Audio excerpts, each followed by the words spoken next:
अस्सलामुअलैकुम, मैं हूँ फरीहा अली और आप देख रहे हैं सेफ न्यूज़।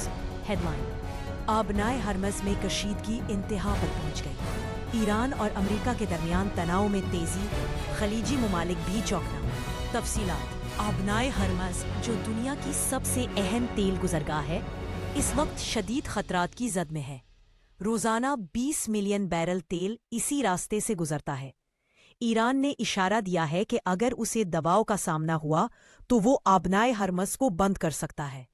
इस स्ट्रैटेजिक पोजीशन की वजह से अमरीका और इसके इत्तेहादी भी हरकत में आ चुके हैं। ईरान ने साहिली दिफाई निज़ाम, मीज़ाइल और पेट्रोलिंग कश्तियों की तादाद बढ़ा दी है। दोनों फरीकों की फौजी नकलो हरकत से सूरत हाल मज़ीद नाजुक हो चुकी है। मज़ीद अपडेट्स के लिए हमारे साथ रहिए। मैं हूँ फरीहा अली, सेफ न्यूज़ पर।